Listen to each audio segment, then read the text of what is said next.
Hi guys, so today we're going to cover the ideal gas law.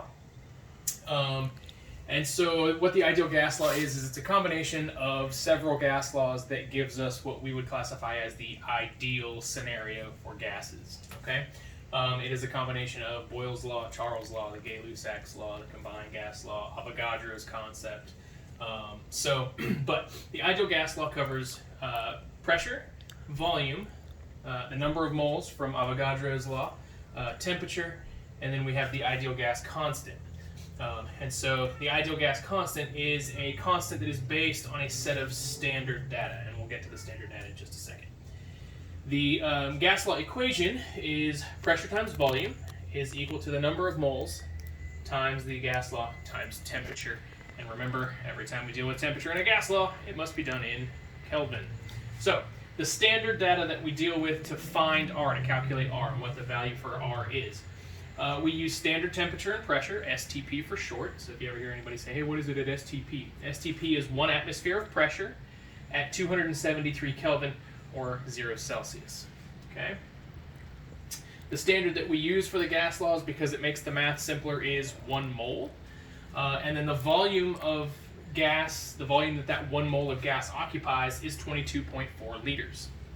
So therefore we can calculate R by rearranging our ideal gas law equation, and we can figure out what the R value is by plugging in each individual value. So for pressure, we have 1 atmosphere from standard pressure.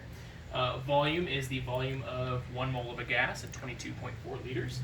And then we divide that by the number of moles, N, which is 1 mole, times the temperature in Kelvin. Right? So when we do all this, notice that none of the units cancel each other out.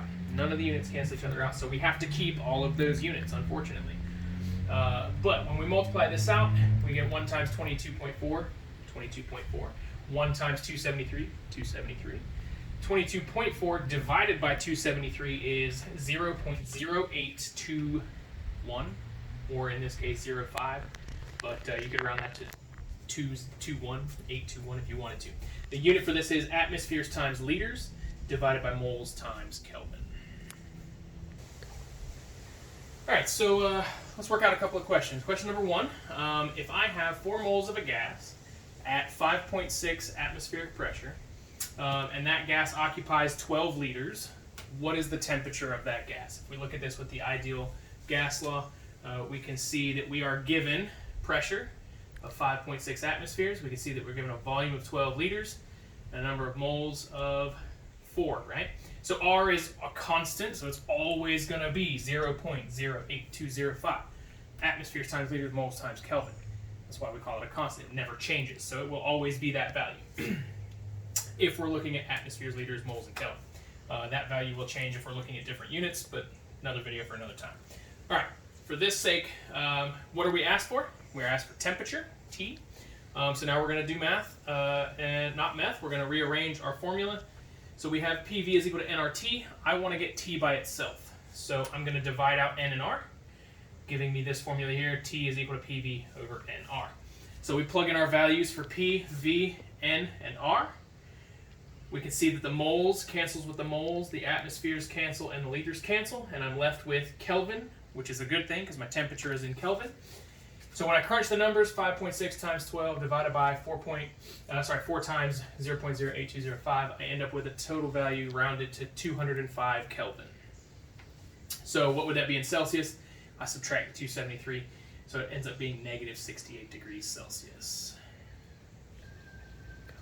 All right, guys, question number 2. If I have an unknown quantity of gas measured to be at 1.2 atmospheres, occupying a volume of 31 liters, with a temperature of 87 degrees Celsius, how much gas is in the sample? Again, if we're following the ideal gas law, PV equals nRT, we see that pressure is 1.2 atmospheres, volume is 31 liters, R is that constant that we've had, T is 87 degrees Celsius, or when we do some quick math to convert Celsius to Kelvin, we get 360 Kelvin, right? So we add the 273 to that.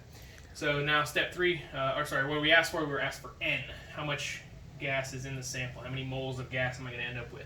Now we're going to do math, not meth. Isolating N, so we divide through both sides R and T, and we end up with N is equal to P times V over R times T. And when we cancel out our units, atmospheres cancel, liters cancel, Kelvin cancels, leaving me with moles. Thank goodness, because that's what we were asked for. And so N is equal to, when we crunch all the numbers, we get 1.26 moles of gas in the sample. All right, guys, question number 3. Question number 3 would be, if 3 moles of a gas in a container measuring 60 liters is at 400 Kelvin, what would the pressure be? We can calculate the pressure using ideal gas law. So we are given the volume, the number of moles, the temperature. Remember that R is constant, so it's never going to change for this scenario. We are asked for pressure. So we're going to do some math rearranging the formula. We get pressure is equal to nRT over V. All right, and then so we can plug and play from here, right? So our number of moles, 3, our constant value, and our temperature in Kelvin, 400 Kelvin, divided by our volume of 60 liters. We cancel out our units. Our units end up canceling out to leave us with atmospheres. So when we crunch the numbers themselves, we end up with 1.64 times the atmospheric pressure. All right, guys, last question. Question number 4. This is going to be a little involved. There's some unit conversions and some stuff that we got to take a look at before we really get into the math, but still kind of a straightforward question. All right, so if we have 42 grams of fluorine at 325 Celsius and a pressure of 14 atmospheres, how many milliliters will it occupy? So prior to this, we've been asked about we've been asked about liters, we've been asked about Kelvin, we've been asked about number of moles. So I don't have moles listed. We have to do some conversion for that. I don't have liters listed. We have to do some conversion for that. I don't have Kelvin listed. We have to do some conversions for that. So it's just an in-depth problem.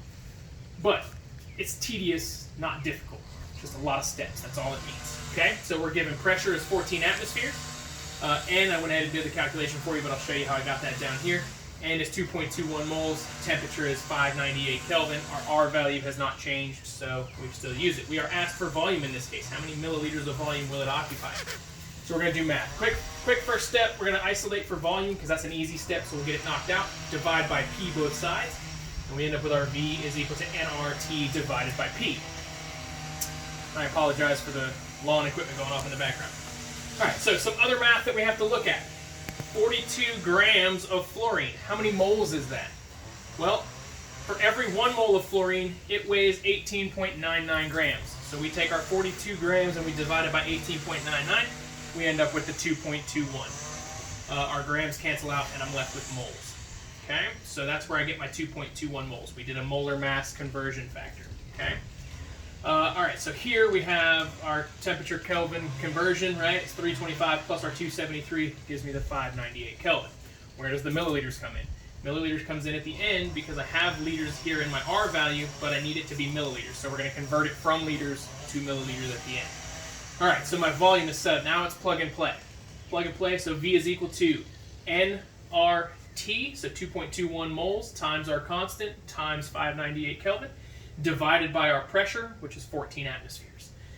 When we crunch those numbers and cancel our units, we end up with 45402, blah, blah, blah, blah, blah. Who cares about the rest of it? Liters, okay? So how do I convert this liters to milliliters? Well, we know that we can set up our little t-table here. So we have 7.745402 liters. For every 1 liter, it's 1,000 milliliters. So we divide out the liters and we multiply 7.745402 times 1,000, and I just rounded off the 2 at the end there, so it's 7,745.40 milliliters. Again, I just rounded off the 2 at the end because it's not significant. Okay? All right, there you go.